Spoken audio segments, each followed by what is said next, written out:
What's your name in the jail there? William Chap. William Chap. Okay.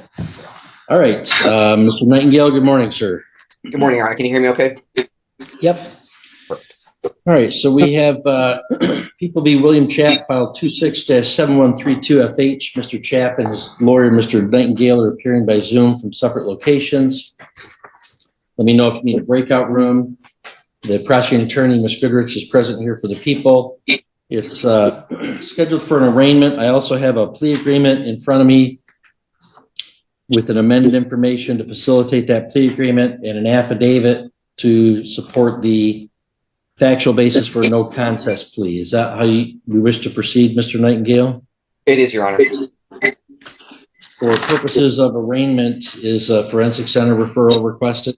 No, Your Honor. We would waive reading of the rights and his charges at this point. Request to enter a plea pursuant to the written agreement before the court. All right. Can you mark this as Joe Exhibit 1?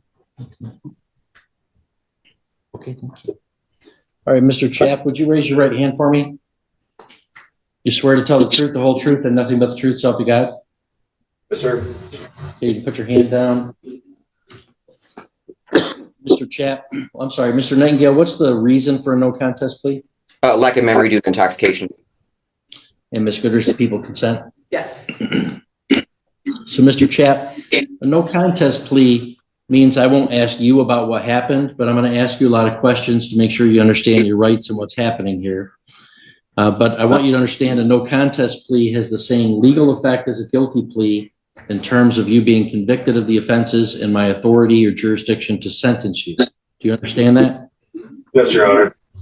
So this is an important hearing. It includes the waiver of constitutional rights that you have. So I want you to listen carefully. If you have any questions, go ahead and ask me. If you need to talk to your lawyer, you just let me know at any time. You understand that? Yes, Your Honor. Okay, now I have to advise you the maximum penalty that you could face for these charges. Count 1 is assault with a dangerous weapon. That's a felony punishable by a maximum of 4 years in prison and or a $2,000 fine. Count 3 is a charge of operating while intoxicated. That's a misdemeanor, punishable by up to 93 days in jail and a fine of $100 to $500 and or 360 hours of community service. The court can order rehabilitative programmings, costs of prosecution and emergency response, and vehicle immobilization. Count 4 is an assault and battery. That's a misdemeanor punishable by a maximum of 93 days and or $500 fine. Do you understand the maximum penalty for those charges? Yes, Your Honor.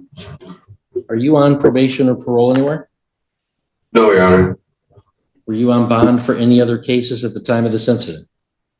No, Your Honor. Did you read and understand the rights listed on the advice of rights form? Yes, Your Honor. And you signed that form, looks like a few days ago? Yes, Your Honor. Do you understand that list, the rights that you have to a trial that you waive and give up when you enter a plea?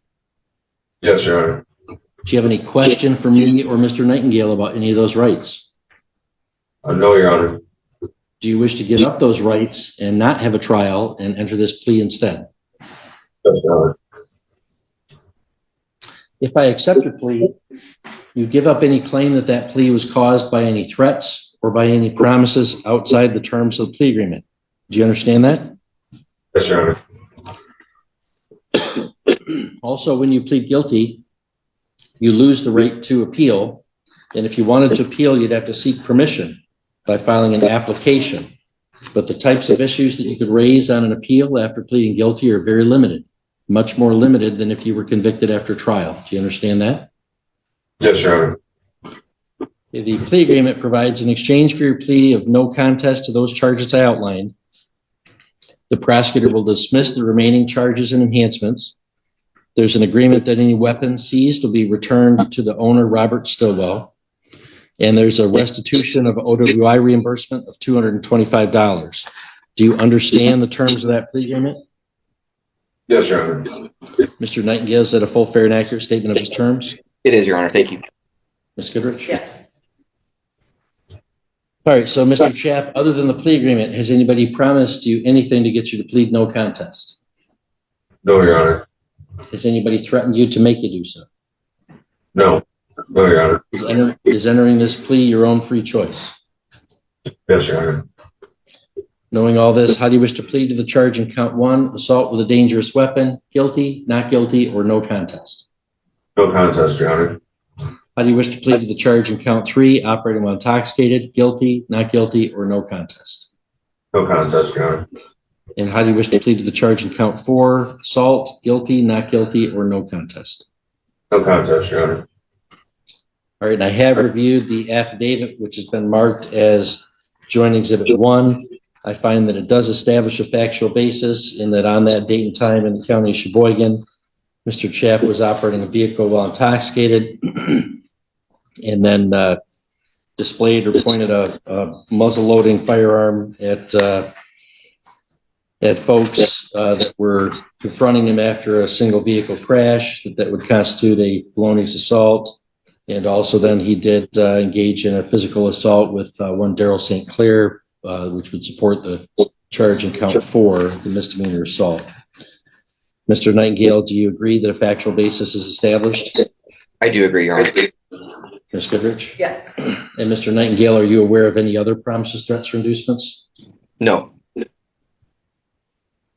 And do you believe that I've complied with MCR 6.302? The court has.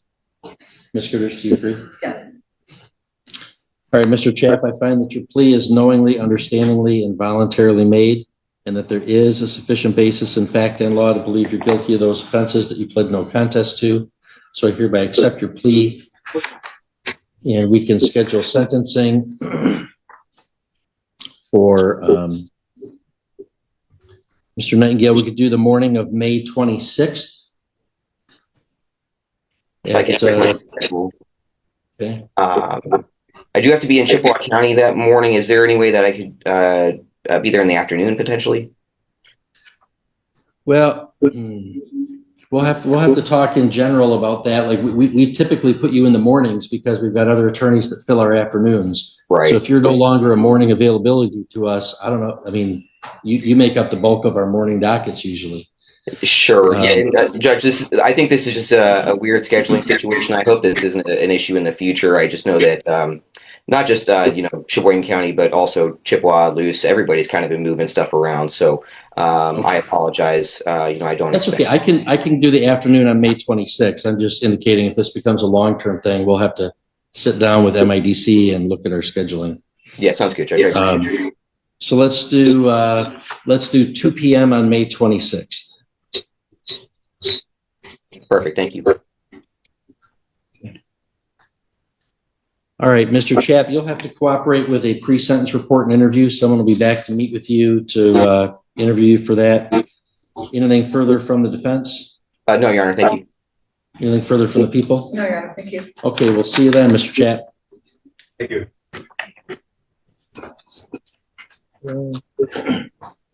All right. And Mr. Nightingale, do you have anything else with me this morning? Not until 11:40. So, but that gentleman is in custody as well. Oh, and that's with Mr. McLeod. We could see if the jail could put him in the Zoom room now if you want. That's totally fine with me, Judge. I was going to defer to the court, obviously. Yeah, ask the bailiff here. Do you know if he has any family attending or any victims attending? No. To my knowledge, no. Could we see about putting Devin McLeod in the Zoom? Okay, I'll put you in a waiting room and we'll see if we can get him in there. Sounds good. Thanks, Judge. What makes this case stand out isn't just the charges. It's how quickly a single moment of poor judgment can spiral into multiple serious offenses.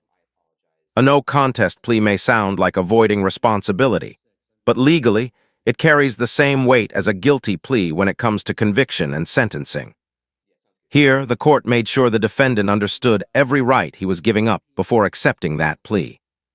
But the real question is, when someone claims they don't remember due to intoxication, should that lessen accountability or make the situation even more concerning?